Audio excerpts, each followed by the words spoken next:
नमस्कार आप सभी का। फिर से मैं आपका स्वागत करता हूं हमारे इस YouTube चैनल पर। तो पिछली वीडियो में हम लोगों ने देखा है कि टीचिंग एप्टीट्यूड अर्थात जो नेट की पहली या फिर सीजी सेट की जो पहली यूनिट होती है शिक्षण अभिरुचि, उसके ऊपर हम लोगों ने एक वीडियो सीरीज स्टार्ट की है। तो इस वीडियो में हम लोग डिस्कस करने वाले हैं जो कि शिक्षण को जो प्रभावित करने वाले तत्व होते हैं या कारक होते हैं, साथ ही साथ शिक्षण की जो सहायक सामग्री होती है, कौन कौन सी ऐसी सामग्रियाँ होती है जो कि आपकी शिक्षण में सहायता प्रदान करती है। तो इन सारे टॉपिक्स के ऊपर हम लोग आज डिस्कशन करेंगे। तो इस वीडियो के साथ बने रहिए। अगर चैनल अच्छा पसंद आ रहा है तो चैनल को लाइक करिएगा और साथ ही साथ वीडियो को लाइक शेयर सब्सक्राइब करिएगा।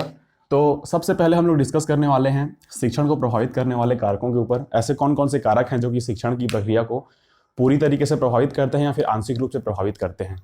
तो सबसे पहले हम लोग देखते हैं यहाँ पर शिक्षण कौशल, टीचिंग स्किल जो होती है सबसे इंपॉर्टेंट होती है आपकी शिक्षण के अंतर्गत। तो अगर आपके पास टीचिंग का स्किल ही नहीं है तो आपका शिक्षण की प्रक्रिया जो है पूरी तरीके से आप प्रभावित नहीं कर पाएंगे सामने वाले को। तो सबसे पहला इंपॉर्टेंट टॉपिक जो होता है आपका शिक्षण का जो स्किल होता है वो आपके पास होना चाहिए। साथ ही साथ शिक्षण की स्किल जो होती है आपकी टीचिंग की स्किल, यह तो जन्मजात होती है या फिर यह वैज्ञानिक तरीके से आप सीखते हैं।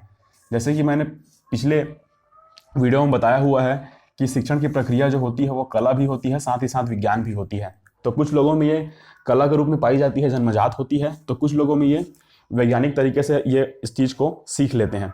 तो ये जो होता है सबसे पहला टॉपिक था आपका शिक्षण कौशल। ये बहुत ही इंपॉर्टेंट रोल प्ले करता है आपको शिक्षण की प्रक्रिया में। तो इसके बाद आपका दूसरा आता है शैक्षणिक योग्यता, एजुकेशन क्वालिफिकेशन। एजुकेशनल क्वालिफिकेशन जो आपकी है वो भी बहुत इंपॉर्टेंट रोल प्ले करती है। अगर आपने मास्टर्स किया हुआ है, आपने बैचलर्स किया हुआ है, आपने पीएचडी की हुई है, तो आपके एक्सपीरियंस इतने आपने गेन किए हैं लाइफ में, उन सभी एक्सपीरियंसेस के साथ पर आप टीचिंग करेंगे तो आपकी टीचिंग जो है बहुत इफेक्टिव होगी। तो यहाँ पर शैक्षणिक योग्यता भी बहुत ही इंपॉर्टेंट है। क्योंकि शैक्षणिक योग्यता इंपॉर्टेंट है इसीलिए यहाँ पर ये एग्जाम आपका कंडक्ट कराया जा रहा है जो कि सेट है, नेट है। तो जितने भी टाइप के आपके टीचिंग के एग्जाम होते हैं, जैसे कि सी टेट हो गया, सीजी टेट हो गया, तो ये सारे एग्जाम जो होते हैं आपकी शैक्षणिक योग्यता को बढ़ाने के लिए या फिर आप में वो शैक्षणिक जो स्किल होते हैं उन सभी स्किल को डेवलप करने के लिए इंपॉर्टेंट होते हैं। इसीलिए इन सभी चीज़ों को यहाँ पर रखा गया है। तो ये हो गया आपका दूसरा शिक्षण को प्रभावित करने वाला कारक। अब हम लोग देखते हैं तीसरा जो होता है विषय वस्तु की विशेषज्ञता, स्पेशलाइजेशन। आपने किस स्पेसिफिक फील्ड में या फिर किस स्पेसिफिक सब्जेक्ट में आपकी जो है स्किल को डेवलप किया है या फिर उसकी विषय वस्तु को आपने समझा है। तो बेसिकली हम लोग अगर टीचिंग की बात करें तो टीचिंग के भी लेवल होते हैं, जैसे कि प्राइमरी लेवल की टीचिंग हो गई आपकी, मिडिल लेवल की टीचिंग हो गई या फिर हायर एजुकेशन की टीचिंग हो गई। तो इसके लिए अलग अलग आपको एलिजिबिलिटी क्राइटेरिया रखी गई है। तो जितनी आपकी विशेषज्ञता जिस चीज़ में होगी उतने ही लेवल के आप टीचर अच्छे बनेंगे। जैसे कॉलेज और यूनिवर्सिटीज़ में पढ़ाने के लिए प्रोफेसर्स को आपकी मिनिमम आपको मास्टर्स कंप्लीट होने चाहिए, तो वो आपकी मिनिमम क्वालिफिकेशन है। साथ ही साथ स्पेशलाइजेशन जो आपके पीएचडी होल्डर होते हैं तो वो उनकी विशेषज्ञता होती है। तो जो पीएचडी होल्डर होते हैं वो अच्छे तरीके से टीचिंग कर पाते हैं।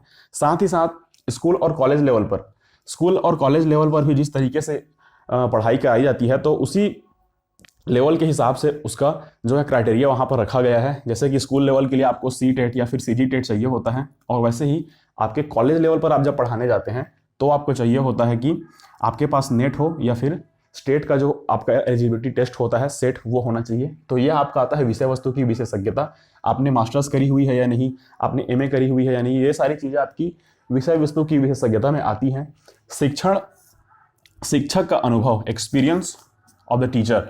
शिक्षक का जो है अनुभव यहाँ पर काम आता है जो कि शिक्षण को प्रभावित करता है। यदि आप अनुभवी नहीं हैं या फिर आपने पहले स्टार्ट किया है पढ़ाना, नई ज्वाइनिंग हुई है, तो वहाँ पर आप देखेंगे कि जिस तरीके से कोई भी टीचर अपने स्टार्टिंग दिनों में जिस तरीके की टीचिंग करता है और वो जब एक्सपीरियंस गेन कर लेता है अलग 4-5 साल का, तो उसके बाद वो जो जिस तरीके से टीचिंग करता है, तो दोनों के टीचिंग मेथड्स में आप देखेंगे तो बहुत सारे डिफरेंसेस आपको देखने को मिलेंगे।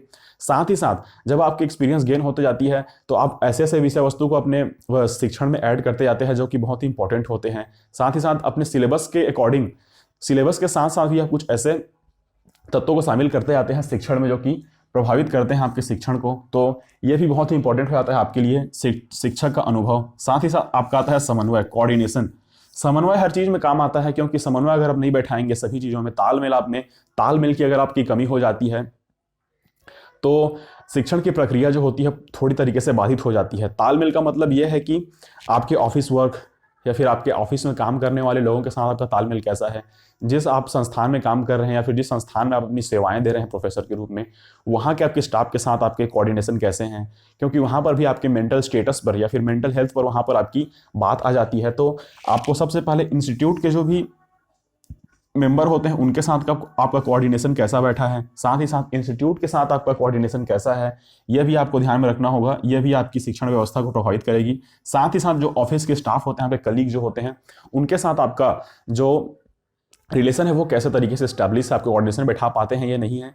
तो ये सारी चीज़ें भी आपके टीचिंग को प्रभावित करते हैं, क्योंकि अगर आप अपने ऑफिस से ही डिस्टर्ब हो जाएंगे तो आप अपने टीचिंग जो आपके करियर है या फिर टीचिंग जो आपका वर्क है उस पर आप फोकस नहीं कर पाएंगे, जिससे कि जो है आपको यहाँ पर शिक्षण जो है वहाँ पर आपकी थोड़ी कॉम्प्रोमाइज़ हो जाएगी। तो ये भी बहुत इंपॉर्टेंट होता है। उसके बाद आता है कार्य का विश्लेषण, एनालाइज करना।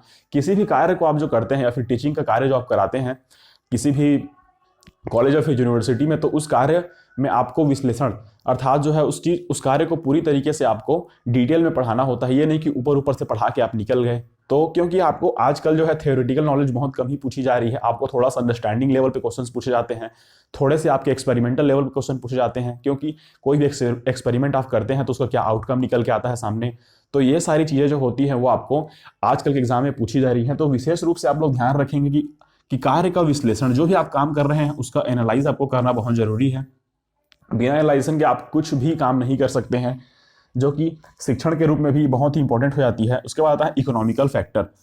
आर्थिक कारक भी हैं, क्योंकि जो कि शिक्षण को प्रभावित करते हैं। जैसे कि आप किसी कोचिंग में पढ़ा रहे हैं सपोज दैट, और आप कोचिंग वाला आपको सैलरी दे रहे हैं जो कि मंथली आपकी जो वो खर्चे होते हैं उनसे थोड़ा कम है, तो आपका मन जो है वहाँ पर थोड़ा सा लगने वाला नहीं होगा शायद तक, क्योंकि आपको बाहरी चीज़ों की टेंशन वहाँ पे हो जाएगी।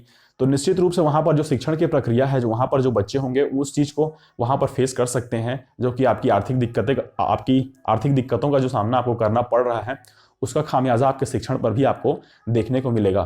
साथ ही साथ आर्थिक कारक को ध्यान में रखते हुए आजकल आपने देखा होगा कि गवर्नमेंट बहुत ही हाई सैलरी प्रोवाइड कराती है, जो कि गवर्नमेंट इंस्टीट्यूशन में पढ़ाने वाले प्रोफेसर्स हो गए या फिर जो आपके टीचर हो गए, उनको आप हाई सैलरी प्रोवाइड कराई जाए ताकि उनकी आर्थिक स्थिति सुधरे। साथ ही साथ आर्थिक स्थिति सुधरने के साथ साथ उनकी मानसिक स्थिति भी सही रहे, क्योंकि अगर आर्थिक स्थिति सही नहीं होती है तो उनके माइंड में डिस्टर्बेंस होता है, क्योंकि फ्यूचर को लेके बहुत ही अनसिक्योर टाइप का फील करते हैं।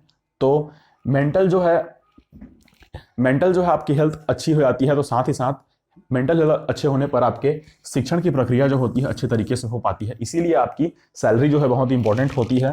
कक्षा का वातावरण, अगर आप किसी भी क्लासरूम में जाते हैं तो उस क्लासरूम का एनवायरनमेंट कैसा है, वहाँ के बच्चे कैसे किस तरीके से आपसे बिहेव करते हैं, साथ ही साथ किस तरीके के वातावरण में वो बच्चे पल बढ़ रहे हैं, तो शिक्षण का स्तर जो है वहाँ पर पता चल जाता है आपको।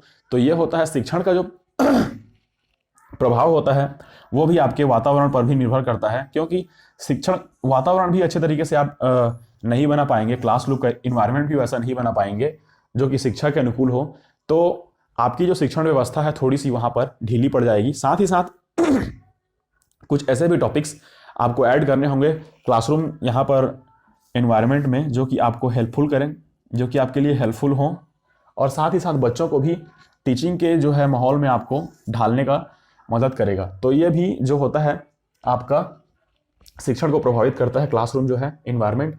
सामाजिक कारक जो होते हैं, सोशल फैक्टर, आप किस समाज से उठकर आते हैं, आपका सोशल बैकग्राउंड क्या है, आपकी सोशल स्टेटस क्या है, ये सारी चीज़ें भी आपके एजुकेशन या फिर शिक्षण को प्रभावित करती है, क्योंकि जिस तरीके से आपके आसपास के समाज होगा उस तरीके की मेंटालिटी आप में होगी, और उस तरीके की मेंटालिटी को लेकर आप अपने स्कूल और कॉलेजेस में जाएंगे, तो वो एक प्रकार का आपकी छवि जो है वहाँ पर आपको दिखेगी। आपके सामाजिक कारक जो वहाँ पर होंगे वो आपको आपके शिक्षण के माध्यम से दिखेंगे, या फिर आपकी जो टेक्निक है वो उसमें झलकेगी। तो सामाजिक कारक भी बहुत महत्वपूर्ण होते हैं कि समाज आपका कैसा है, वहाँ पर किस तरीके से सामाजिक क्रियाएं होती हैं आपके आसपास के अराउंड। फिर आता है माता पिता की अपेक्षाएं।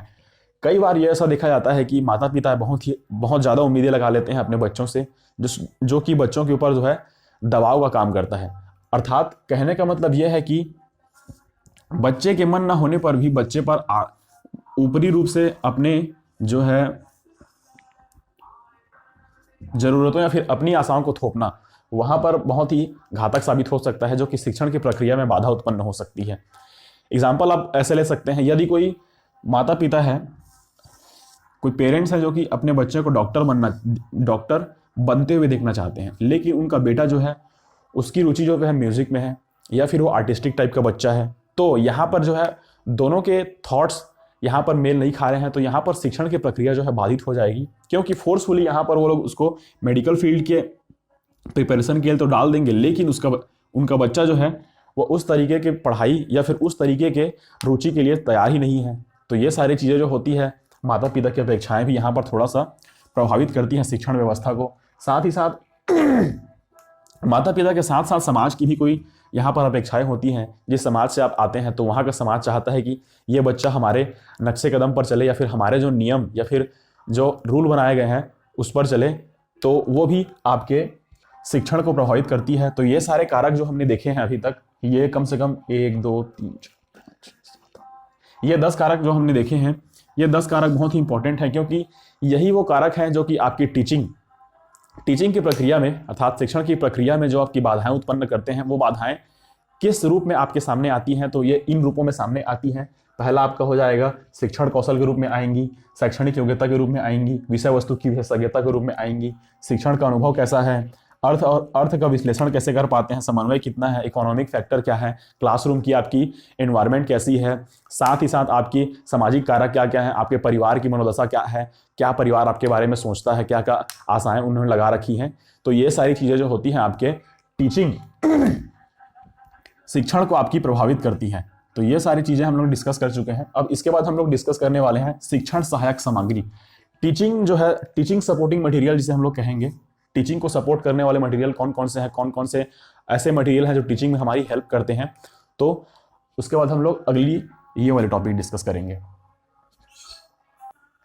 शिक्षण की प्रक्रिया को प्रभावित करने वाले कारकों को देखने के बाद अब हम लोग देखने वाले हैं कि शिक्षण के जो सहायक सामग्री होता है, टीचिंग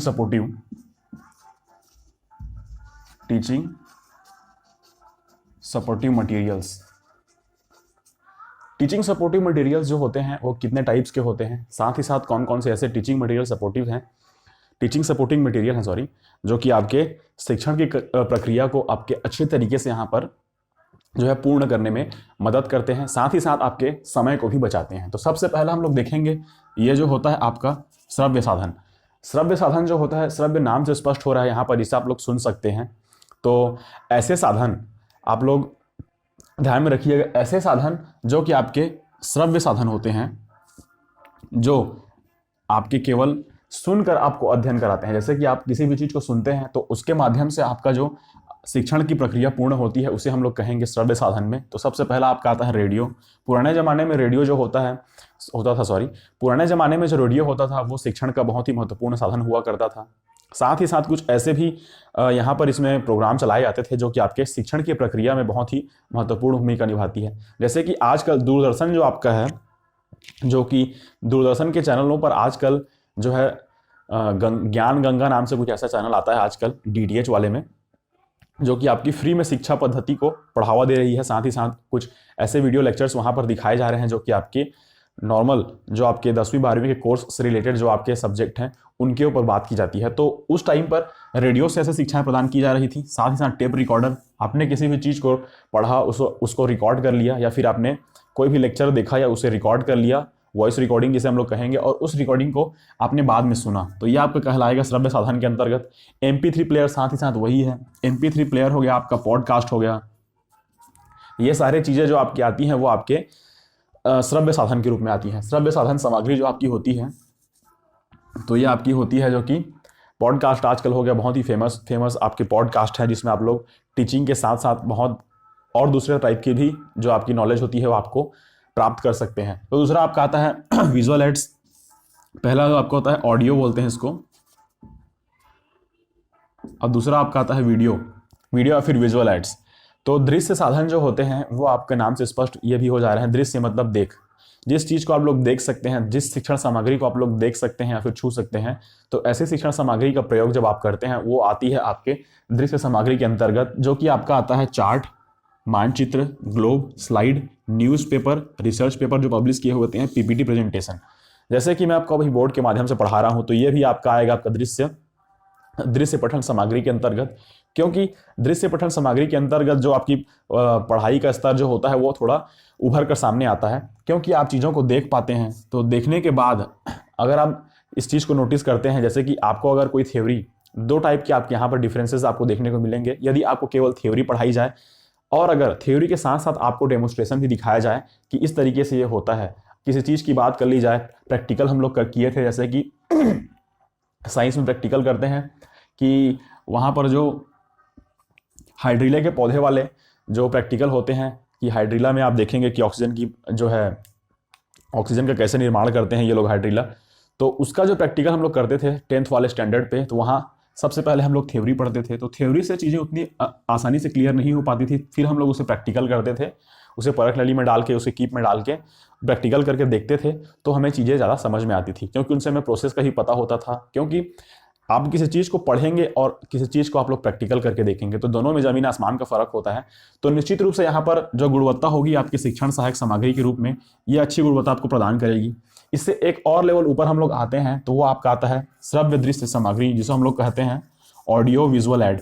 तो ऑडियो विजुअल ऐड जो होता है वो एक लेवल ऊपर का आपका साधन होता है, जो कि बहुत ही इंपॉर्टेंट है आजकल के टाइम पे। खासकर आजकल के टाइम पीरियड में कुछ शिक्षा व्यवस्था ने ऐसी जो है प्रगति की है, या ऐसा इन्होंने चेंजेस देखने को मिला है जो कि हम लोग कभी सोच भी नहीं सकते थे। आजकल जो है स्मार्ट बोर्ड्स पर पढ़ाई स्टार्ट हो गई है, साथ ही साथ वीडियो कॉन्फ्रेंसिंग के थ्रू आजकल पढ़ाई जो होती है, ऑनलाइन पढ़ाई आजकल हो रही है। तो साथ ही साथ हम लोग देखेंगे कि टेलीविज़न भी जो एक है आपका शिक्षण सहायक सामग्री के रूप में आता है। जैसे कि मैंने आपको बताया था स्वयं प्रभा है, फिर ज्ञान गंगा है, तो स्वयं प्रभा सॉरी नहीं है, ज्ञान गंगा है। तो ज्ञान गंगा जो है आपका एक DTH चैनल है, जो कि टेलीविज़न के थ्रू आप लोगों को दिखाया जाता है कि इसका टेलीकास्ट होता है। तो उसमें आप लोग साइंस और मैथ्स के जितने भी आपके सब्जेक्ट हैं, टॉपिक्स हैं, उसको वहाँ पर आपको दिखाया जा रहा है। साथ ही साथ कंप्यूटर जो है, कंप्यूटर के थ्रू आजकल बहुत सारी चीज़ें जो होती है पढ़ाई की, या फिर पढ़ाई से रिलेटेड हो गई, या फिर आपकी जो भी आर्टिफिशियल इंटेलिजेंस वाला काम जो हो गया, वो सारी इसी चीज़ों से होता है। सिनेमा जो होते हैं, टेलीविज़न और सिनेमा बेसिकली ये होते हैं कि आजकल इनके माध्यम से भी शिक्षा का जो स्तर है उसको सुधारने की कोशिश की जा रही है। ऐसे ऐसे आपको कुछ फिल्में बनाई जा रही हैं जो कि आपकी टीचिंग को प्रमोट कर रही हैं। वेब सीरीज भी ऐसे कुछ बनाए जा रहे हैं जो कि आपकी टीचिंग को प्रमोट कर रहे हैं। साथ ही साथ डिस्प्ले बोर्ड जो आपका आता है, जैसे कि डिजिटल डिस्प्ले बोर्ड हो गया, आपका स्मार्ट बोर्ड हो गया, तो ये सारी चीज़ें जो होती हैं आपके ऑडियो और वीडियो दोनों मिलाकर आपको टीचिंग में मदद करती हैं। तो बेसिकली बोलने का अर्थ यह है कि किस तरीके से जो है आपकी शिक्षण सहायक सामग्रियाँ होती हैं और किस तरीके से वे आपके शिक्षण में मदद करती हैं। तो सबसे पहले आपका आता है ऑडियो ऐड जो आता है आपका पुराने ज़माने में था, उसको अपग्रेड करके आपको ऑडियो वीडियो वाला, सॉरी, उसके बाद आया जो आपका वीडियो वाला साधन जो आया था, विजुअल वाला, वो आया था। फिर उसके बाद तीसरा जो आपका आता है ऑडियो वीडियो दोनों को मिक्स करके बनाया गया है, जो कि बहुत ही इफेक्टिव है। इसके साथ ही साथ हम लोग आज थोड़ा सा इसके ऊपर डिस्कशन करेंगे कि ऑडियो और वीडियो अर्थात टीचिंग सपोर्टिव मटेरियल के आने के बाद शिक्षण व्यवस्था में कैसे चेंजेस आने को मिले हैं। तो सबसे पहला आपको चेंज आप देखने को मिला है कि आपकी समय की बचत होती है। पुराने ज़माने में जो परंपरा चली आ रही थी टीचिंग की, उसमें बहुत सारे टाइम लग जाते थे, क्योंकि आजकल स्मार्ट बोर्ड आ गए हैं, तो आपको स्लाइड के माध्यम से पहले से PPT के थ्रू पूरी आपको जानकारी वहाँ पर एक फाइल में सेव होती है। फिर आप उस PPT को प्रेजेंट करते हैं डायरेक्ट, तो वहाँ पर आपको लिखने के लिए लिखने का टाइम वहाँ पर आपको नहीं लगता है। साथ ही साथ चीज़ें आपको एकदम डीप में वहाँ पर बताई हुई होती हैं, जो कि आपके लिखने के माध्यम से उतना डीप आप लोग नहीं पढ़ा पाते थे।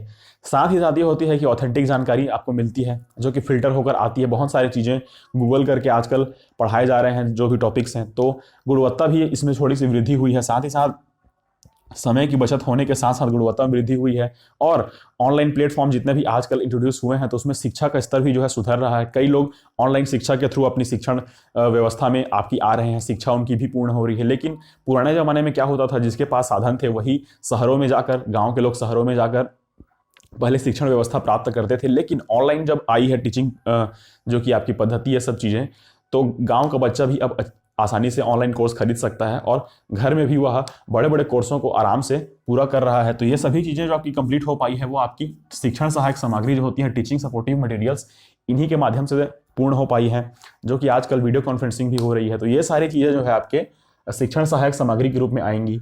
अगली वीडियो में हम लोग डिस्कस करेंगे शिक्षण सहायक सामग्रियाँ तो यहाँ से खत्म हो जाती हैं। फिर हम लोग डिस्कस करेंगे इसके बाद कि कौन कौन से आपके मूल्यांकन के जो आपके तरीके होते हैं, क्योंकि शिक्षण की प्रक्रिया तो यहाँ तक आपकी पूरी हो जाती है क्योंकि हमने शिक्षण के यहाँ पर अर्थ को देखा, विशेषताओं को देखा, कौन कौन से आपके जो है शिक्षाविद हैं जिन्होंने अपनी टेक्सोनॉमी या फिर आपकी ने वर्गीकरण दिया था। साथ ही साथ आपके लर्नर कौन कौन से होते हैं, लर्नर के कितने टाइप होते हैं, उनकी क्या विशेषताएं होती हैं।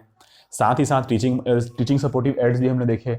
इसके बाद इसको प्रभावित करने वाले कारक भी हम लोगों ने देखे। तो टीचिंग की पूरी प्रक्रिया यहाँ पर इस वीडियो के साथ ही एंड हो जाएगी। इसके बाद हम लोग डिस्कस करेंगे टीचिंग के होने के बाद, अर्थात शिक्षण की प्रक्रिया जब पूर्ण कर लेता है कोई आदमी, तो उसका वैल्यूएशन अर्थात मूल्यांकन किस तरीके से किया जाता है, किस स्तर पर मूल्यांकन किया जाता है, मूल्यांकन के कितने टाइप होते हैं, कौन सा टाइप किस टाइम यूज़ किया जाता है, तो कहाँ कहाँ इस मूल्यांकन का फ़ायदा होता है। चॉइस बेस्ड क्रेडिट सिस्टम जो आपका अभी अभी लागू किया गया है नई शिक्षा नीति में, तो वो कैसे काम करेगी, तो सारी चीज़ों को हम लोग डिस्कस करेंगे अगली वीडियो में। तो वीडियो को देखने के लिए बहुत बहुत धन्यवाद।